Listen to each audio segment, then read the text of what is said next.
Imagine waking up tomorrow and every major government on Earth has collapsed. Every supply chain gone. Every city that powered civilization burned to the ground. Not one country, not a region, all of them, within 50 years. That's not a hypothetical. That happened.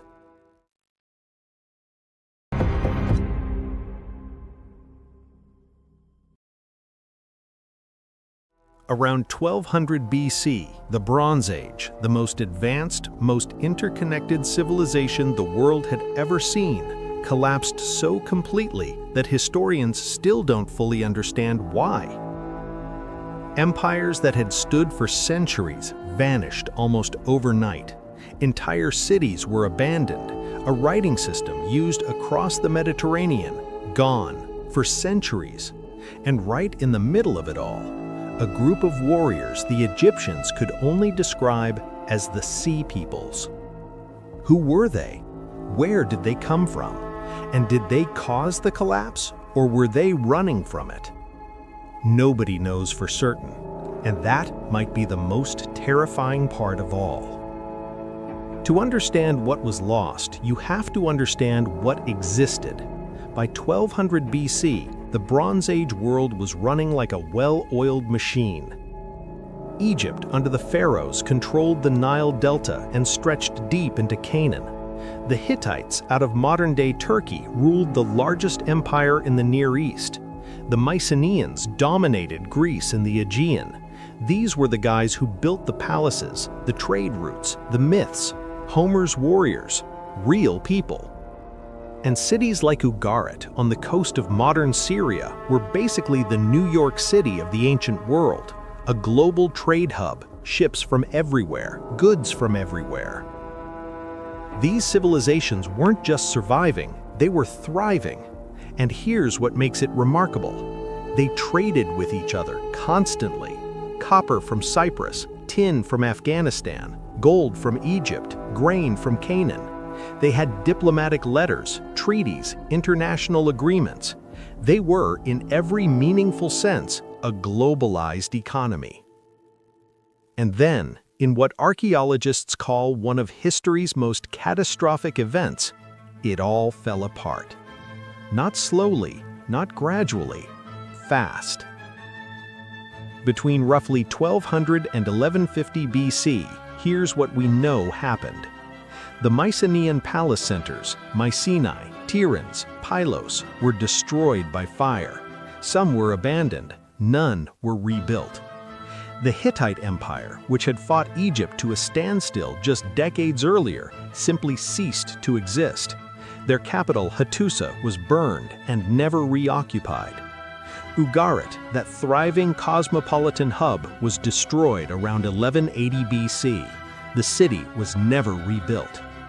The Egyptian New Kingdom survived, but just barely, and it never fully recovered. Dozens of other cities across the eastern Mediterranean burned, abandoned, wiped off the map. And right in the middle of all this destruction, Egyptian sources mention repeatedly a confederation of raiders they call the Sea Peoples. We have incredible evidence. Pharaoh Ramesses III, one of the last great Egyptian rulers, had an entire battle carved in stone at his mortuary temple at Medinet Habu. The inscription describes them as a coalition of peoples who, and I'm paraphrasing here, swept through the lands like a whirlwind. No country could stand against them. The Hittites, the Cyprus, Canaan, all listed as fallen. And now the Sea Peoples were coming for Egypt. Ramesses claimed victory. He stopped them. But here's the uncomfortable truth historians wrestle with. Egypt was never the same after that. So the big question, who were they? Egyptian texts name specific groups: the Peliset, the Checker, the Shekelesh, the Denyen, the Weshesh. Some of those names, scholars think they recognize them. The Peliset, many historians believe, became the Philistines, the people the Bible talks about, the people Goliath came from. The Denyen might be the Danaans, one of Homer's names for the Greeks. Some of these groups may have come from the Aegean, others from Anatolia, maybe even Italy. But here's where it gets complicated and where historians are still actively arguing. For decades, the dominant theory was straightforward. The Sea Peoples were invaders, foreign marauders who swept in from the west, destroyed everything, and caused the collapse. Clean story, satisfying villain.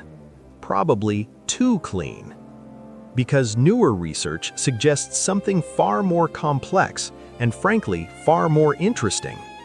What if the Sea Peoples weren't the cause of the collapse, but the result? What if they were refugees, people whose own homelands had already been destroyed by drought, by earthquakes, by famine, who were desperately migrating, raiding to survive, not because they wanted an empire, but because they had no home to go back to? Because the archaeological evidence suggests the Bronze Age collapse wasn't just one thing, it was a cascade. Severe droughts across the region. We have climate data now confirming this. A series of major earthquakes along fault lines running through Greece and Turkey. Disruption of the interconnected trade networks. And then, possibly, the Sea Peoples, adding violence to a system already on the edge of collapse. Pull one thread, the whole thing unravels. Of all the evidence that survived the Bronze Age collapse, there is one artifact that stops me cold every time I think about it. It's a clay tablet found at Ugarit. It was never sent. It was written by the king of Wallachia, modern-day Cyprus, to the king of Ugarit. The message describes enemy ships offshore, 7 enemy vessels spotted, an attack imminent. He was warning Ugarit, asking for help, telling them the Sea Peoples were coming. And then there's Ugarit's own letter, written by the king of Ugarit himself to the king of Wallachia. Enemy ships have been sighted at sea. If there are indeed enemy forces, strengthen yourself. What can I say? The enemy advances against me, and there is nobody who will rescue me from their hands. That letter was found in a kiln at Ugarit. It was being fired, hardened for delivery, when the city was destroyed. It was never sent. No answer ever came. Ugarit never recovered. Here's what keeps historians awake at night about the Bronze Age collapse. It wasn't just one thing, it was everything at once.